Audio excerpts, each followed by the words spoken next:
12,000 कोटींचा मालक भाड्याच्या घरात गेला. जेवायला ताट द्यावे पण बसायला पाट देऊ नये. नमस्कार मित्रांनो. 12,000 कोटींचा मालक एकेकाळी ज्याचं नाव घेतलं की उद्योग जगत आदराने डोकं झुकवत होतं, तोच माणूस आज भाड्याच्या घरात शेवटचा श्वास सोडतोय. ही गोष्ट ऐकून कोणालाही धक्का बसेल. ही गोष्ट आहे विजयपत सिंघानिया यांची. आणि ही फक्त एक स्टोरी नाही, ही एक जबरदस्त शिकवण आहे जी तुमचं आयुष्य बदलू शकते जर तुम्ही ती मनापासून समजून घेतली तर. मित्रांनो, रेमंड कंपनीचं नाव तुम्ही नक्की ऐकलं असेल. The complete man he tagline ज्याने भारतात ब्रँडिंगची व्याख्या बदलली. त्या कंपनीला उंचीवर नेणारा माणूस म्हणजे विजयपत सिंघानिया. एक काळ होता जेव्हा त्यांची संपत्ती 12,000 कोटींच्या आसपास होती. स्वतःच्या प्रायव्हेट जेट, मोठमोठे बंगले, करोडोंच्या गाड्या, म्हणजे लक्झरी लाईफच एक परफेक्ट उदाहरण.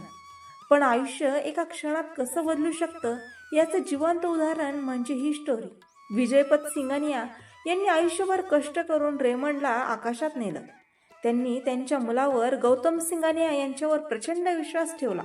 आणि इथेच पहिली चूक झाली. विश्वास ठेवणं चुकीचं नाही, पण अंधविश्वास ठेवणं हे आयुष्य उद्ध्वस्त करू शकतं. त्यांनी हळूहळू कंपनीची सगळी सत्ता, शेअर्स, मालमत्ता मुलाच्या नावावर केली. कारण त्यांना वाटलं, हा माझा मुलगा आहे, तो मला कधीच सोडणार नाही. पण वास्तव खूप वेगळं होतं. ज्याच्यासाठी त्यांनी सगळं दिलं त्याच मुलाने पुढे त्यांच्याशी नातं तोडलं. आज ही गोष्ट ऐकून अंगावर काटा येतो. एक बाप ज्याने आयुष्यभर कमावलेलं सगळं आपल्या मुलासाठी दिलं आणि शेवटी त्यालाच घराबाहेर पडावं लागलं. विजयपत सिंघानिया यांना त्यांच्या स्वतःच्या घरातून बाहेर पडावं लागलं आणि ते भाड्याच्या घरात राहायला गेले. हा फक्त आर्थिक तोटा नव्हता, हा मानसिक, भावनिक आणि नातेसंबंधांचा पूर्णपणे कोसळलेला संसार होता. जेवायला ताट द्यावे पण बसायला पाट देऊ नये ही एक अतिशय अर्थपूर्ण आणि जीवनाला दिशा देणारी मराठी म्हण आहे. या म्हणीचा सरळ अर्थ असा की एखाद्याला मदत करावी पण त्याला इतकं जवळ करू नये की तो आपल्या डोक्यावर बसू लागेल किंवा आपल्या आयुष्यावर नियंत्रण मिळवेल.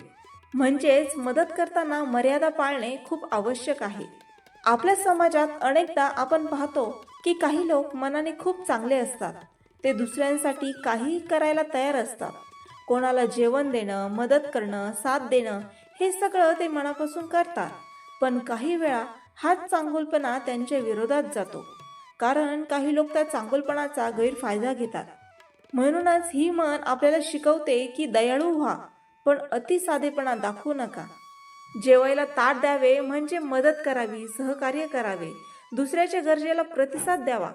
पण बसायला पाठ देऊ नये म्हणजे त्याला इतका अधिकार देऊ नये की तो आपल्या आयुष्यात हस्तक्षेप करू लागेल, आपल्यावर हुकूमत गाजवेल किंवा आपल्याला कमी लेखेल. म्हणजेच नातेसंबंधात आणि व्यवहारात संतुलन ठेवणं अत्यंत गरजेचं आहे. आजच्या काळात ही म्हण अधिक महत्त्वाची वाटते. कारण लोक पटकन विश्वास ठेवतात आणि नात्यांमध्ये खूप गुंतून जातात. ते दुसऱ्यांसाठी इतकं काही करतात की स्वतःची किंमत विसरतात. आणि मग जेव्हा समोरचा व्यक्ती त्याचा गैरफायदा घेतो तेव्हा त्यांना खूप चांगलं वाटतं. अशा परिस्थितीत ही म्हण आपल्याला सावध करते.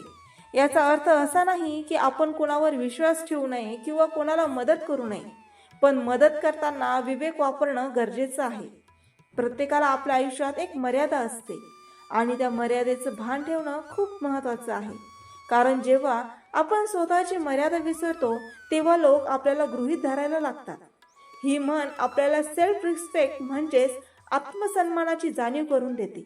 आपण दुसऱ्यांसाठी कितीही केलं तरी स्वतःची किंमत कमी होऊ देऊ नये. कारण एकदा का लोकांनी आपल्याला हलकं समजायला सुरुवात केली तर ते आपल्या भावना आणि कष्ट यांची कदर करत नाही. शेवटी जेवायला ताट द्यावे पण बसायला पाठ देऊ नये ही म्हण आपल्याला जीवनातील एक मोठे सत्य शिकवते. मदत करा पण स्वतःला हरवू नका. लोकांसोबत चांगलं वागा पण स्वतःचा आदर आणि मर्यादा कायम ठेवा. कारण जिथे मर्यादा संपतात तिथेच समस्या सुरू होतात. मित्रांनो, ही स्टोरी फक्त श्रीमंती गमावण्याची नाही. ही स्टोरी आहे चुकीच्या निर्णयांची, चुकीच्या विश्वासाची आणि सर्वात मोठं म्हणजे स्वतःची किंमत न ओळखण्याची. तुम्ही कितीही मोठे झालात, कितीही पैसा कमवला, पण जर तुम्ही स्वतःचा कंट्रोल दुसऱ्यांच्या हातात दिला तर एक दिवस तुम्हाला पश्चाताप करावा लागणारच. विजयपत सिंघानिया यांचा एक इंटरव्ह्यू खूप व्हायरल झाला होता, ज्यात त्यांनी स्पष्ट सांगितलं, मी माझ्या आयुष्यातली सर्वात मोठी चूक केली, मी माझं सगळं मुलाला दिलं.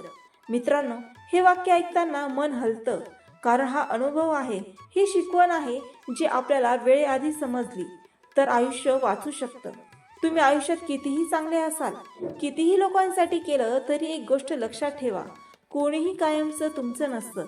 जोपर्यंत तुम्ही स्वतःला मजबूत ठेवत नाही, नातं कितीही जवळचं असो, आई वडील, भाऊ, बायको, मुलगा, पण स्वतःची सुरक्षा, स्वतःची ताकद, स्वतःचा आधार कधीही सोडू नका.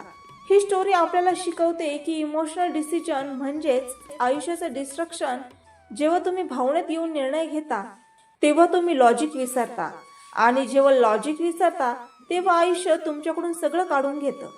विजयपत सिंघानिया यांच्याकडे सगळं होतं, पण त्यांनी स्वतःची पॉवर दुसऱ्याला दिली आणि त्याची किंमत त्यांनी आयुष्याच्या शेवटी मोजली.